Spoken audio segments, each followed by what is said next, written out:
Good morning, everyone, and special welcome to this community. I stand humbled in front of you because you're an amazing group of people, and you're special because you're taking Esri into the private sector, into the business world, and showing us the way to apply geospatial technology in your areas, across the board. So we're learning a lot about you, and in fact, what I'm about to present is very much built on the learnings from watching you deploy our technologies and integrate these into your technology stacks. So what I'd like to talk about is this digital journey that we're all on, and acknowledge that it is difficult. Sometimes it gets worse before it gets better, and put it in a framework that we're all familiar with in business, the enterprise value chain, and just take us through that journey of the enterprise value chain and see how digital technology sort of impacts every aspect of our business. And the other piece, you could see that the title of the slide is about seeing customers in new ways. It's sort of, I'm putting forth a thesis that if we all think about customer first and the customer experience first, those priorities and decisions across every aspect of our business become more clear. So let's just get started. I want to start by, I'm an engineer by training, so I have to start with numbers. I apologize, but I'd like to start with this study by McKinsey. It was done a couple of years ago, so it's not very recent, but very relevant. And basically, it concludes that digital transformation separates winners from losers. Yes, we know that because we're all here. Embarked on that journey with all the gains and pains associated with it. And they demonstrated with this research that digitally reinvented companies experience significant gains compared to those who don't, to the tune of 7.3% more profits and 11% more growth, right? So the promise is real, at least according to McKinsey, but we all believe it.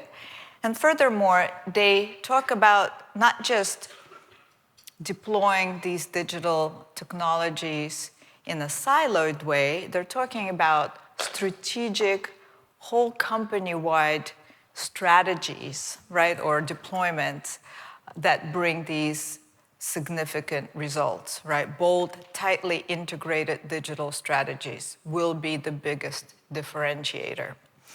So moving forward, keeping that in mind, the promise is big, and I want to ask the audience to play along with me for a minute. This is another study, but a recent one from Harvard Business Review this year that asked the question, what percentage of companies that they surveyed are actually applying and utilizing these digital strategies across their enterprise? So just think of a number. Do you think it's half of the companies surveyed like yours? You all are, so you would think maybe, 90%, right? So raise your hand when you see the number appear that you believe in is the answer to that question. Is it 95% of companies deploying digital in their strategies? 75? Wow, we don't have a lot of confidence here. Okay, 50. Some of you think it's 50%. More of you think it's 25%. Okay, some more 15. You kind of, there's like some didn't commit themselves to a number, I noticed.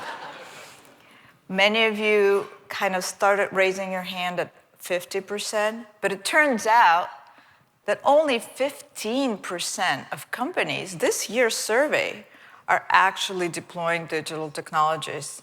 It's mind-boggling because I've been in technology for 25 plus years, and I've been treading along this journey, again, like I said, with all the pains and gains. So I would have thought it would have been much higher because the promise is really fundamental. So, okay, so that begs the question as to why. I think the answer is because it's hard. It's hard because we're overwhelmed with the amount of data that we have. We are not quite sure what data is the right data to use. It is difficult because there's a lot of promises, but by vendors like us, technology vendors, for real transformation. It's difficult because you have to change and shift your workflows, the way you do business. It is difficult because you're not able very frequently, well, all the things that Cindy and team put up there, to get that alignment across the organization. So what do you do about it? What do we do about it? Well, what we did at Esri, and what I see a lot of the companies represented here do, is to put customer first. To first start with the strategy around customer experience and customer loyalty, and then everything else sort of seems to fall into place. And so, again, the thesis I put forward is that customer shapes strategy. And not just for marketing and sales, which is fairly obvious, but across the entire value chain. We'll talk about from the way you design your products, to the way you build your distribution networks, to the way you manage your supply chains, and so on. Operations, risk management, service delivery, pretty much every aspect of the business is somehow focused as the North Star onto customer experience. And that makes somewhat of a sort of easier way to prioritize efforts. So why now?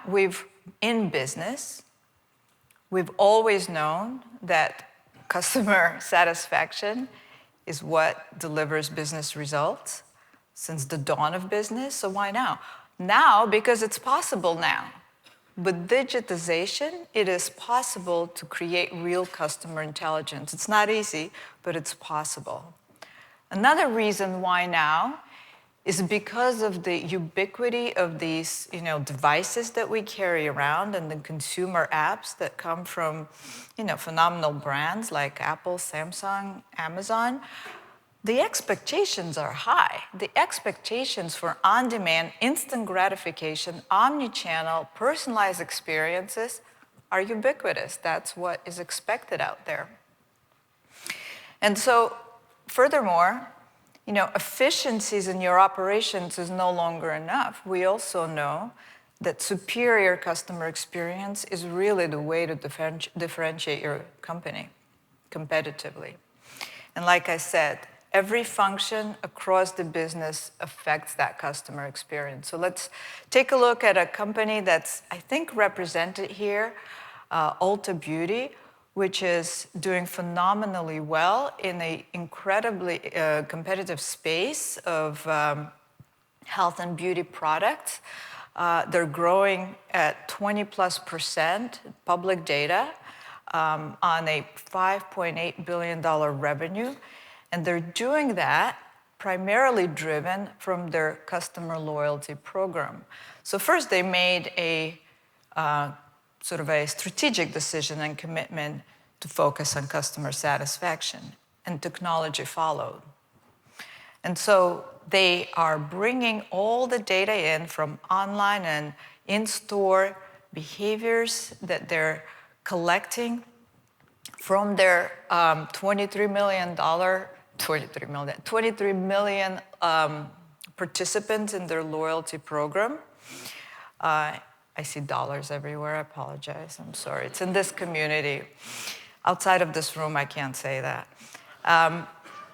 So they're collecting all this behavioral data and understanding very granular segments as to how to do product assortments, how to deliver customized, personalized experiences, how to create particular types of services in their locales around these 1,100 or so stores.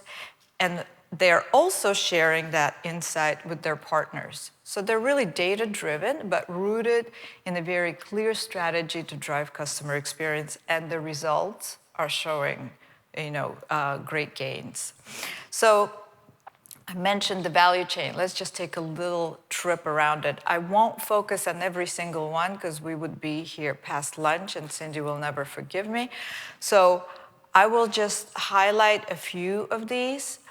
And again, I want to read this quote by McKinsey. Different study, by the way. I guess you can tell I'm reading McKinsey often. So this quote is from 2018. Leading companies not only invested more, but also did so across all of the dimensions. Winners exceed laggards in both the magnitude and the scope of digital investments. Okay, so I can tell you that at Esri, as we're going through that journey, when I was doing it on my own in marketing, bringing in marketing tech, trying to create these digital experiences and personalized experiences, and Jeff Peters, my colleague in sales, was doing it in his area, working with his CRM systems and so on. And then our colleagues in services were doing it on their own. And we were like working really hard in our silos. And not until we had a realization, that we needed to bring all that data together into a customer 360 view and really understand how our customers are experiencing Esri, the brand, our customers. We're still not quite there, so don't blame us yet, but we're on the way to understanding how at every touch point with our brand, the customer is experiencing Esri and figuring out how to improve that experience, deliver on that brand promise. And it can only be done if we think about it strategically, holistically across the entire enterprise. So that's, I think, the point here. So let's look at marketing. In geospatially native companies, you're at the forefront, like in retail, insurance, you're at the forefront of using massive data to deliver personalized experiences. Some other industries are lagging behind, but it's very clear that to bring the right behavioral data together, purchase data, browsing data, sales data, services data, product usage data in the right way can help personalize those experiences for your customers and do that at scale, right? So the other benefit of having access to that data in a smart way is obviously finding the best new customers or identifying the best market opportunities. So moving quickly, I would promise to move quickly through this. Sourcing and supply chains, we'll see a quick video from GM, Paul Rossi, who I had a pleasure of meeting last year, who's going to talk about risk. There is risk in the supply chains and responding to that risk in the supply chains. And of course, we know that disruptions, geopolitical disruptions, natural disasters, supplier fault or whatever, is really detrimental to actually customer experience. Because if you can't get it together in your supply chain, you can't deliver the right product and the right quality on time. So visibility for predicting, these types of disruptions in real time and responding is paramount. And you do that when you have traceability of your components and you understand your sourcing from origination to destination. So we will see a quick video, if you bear with me.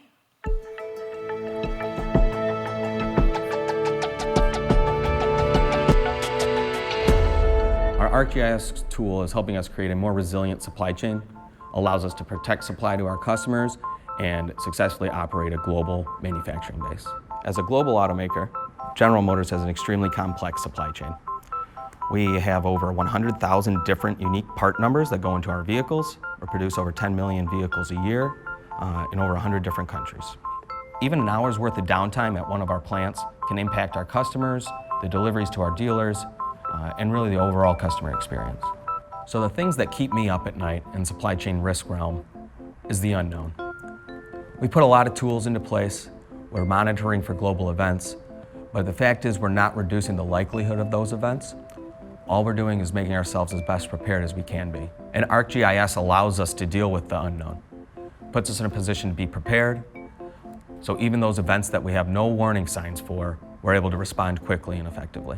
Our ArcGIS tool allows for real-time decision-making by not only giving us an understanding of when the event occurs, but also the suppliers and plants and parts that are impacted by that event. So we had a supplier that went into bankruptcy a bit unexpectedly.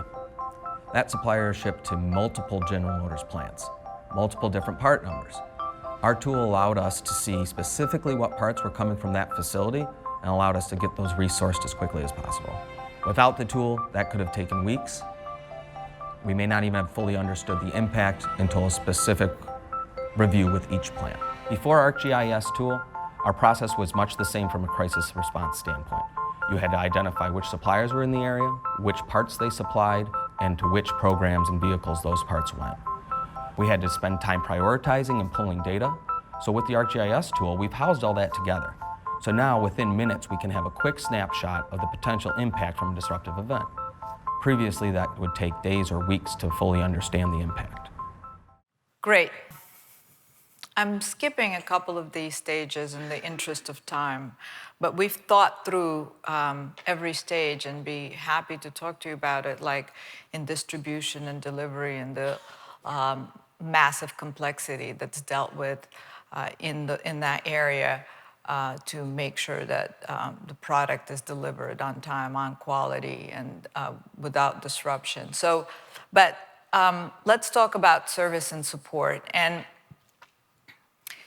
the point here is that the customer relationship does not cease after a sale, right? We all know that at service and support stage, it is a perfect opportunity to deepen that relationship, to deliver on the promise of the brand, and to engage that customer for loyalty and future business.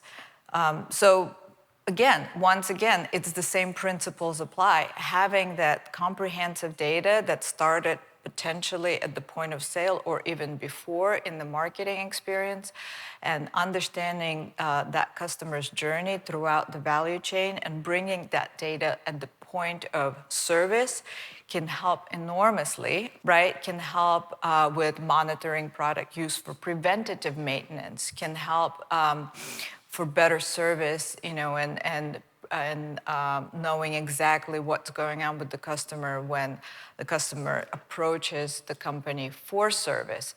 So once again, same principles apply to deepening customer relationships across the board. And I guess the central element of understanding is the data that you collect and integrate and visualize and analyze to provide that insight. Nothing that we don't know. I want to just complete my piece here before I invite my co-presenter to the stage, and we can have a little conversation. But I wanted to acknowledge once again that this is not easy, and we all know it. And I'll just point out a couple of or a few things that some success factors that I found in my journey help. And there are others I'm sure that you can teach me, and I'd love to hear it.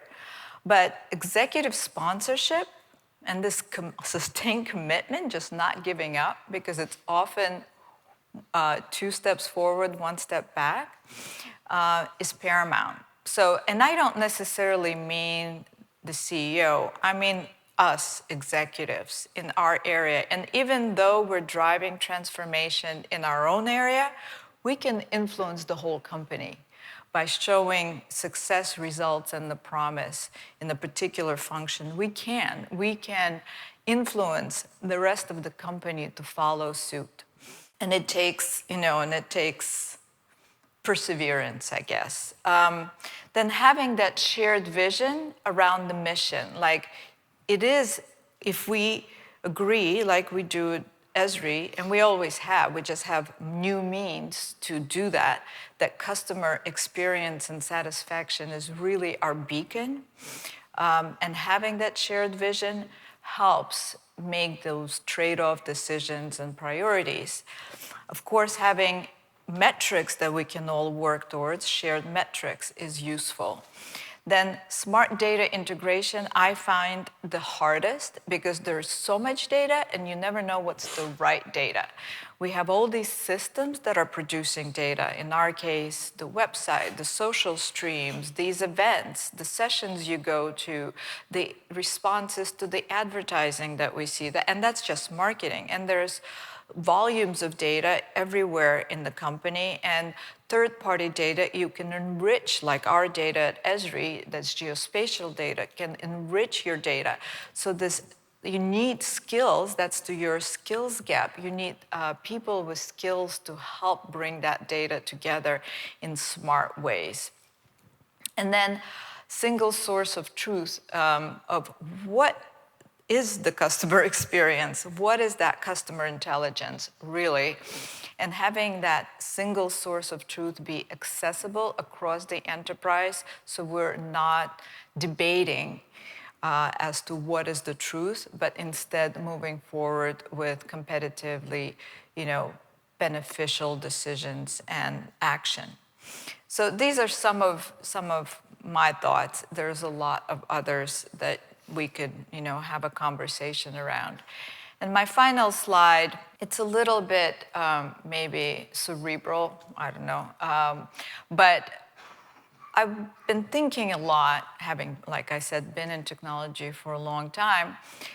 I've been thinking a lot about what is this evolution of all this tech? What do we do about it? And data is at the center of it, for sure, in many ways. And in fact, I was also thinking that those of us in technology who've been adopting technology, buying, selling technology, we always go to three things: people, process, technology, as the three major pillars of a successful transformation, right?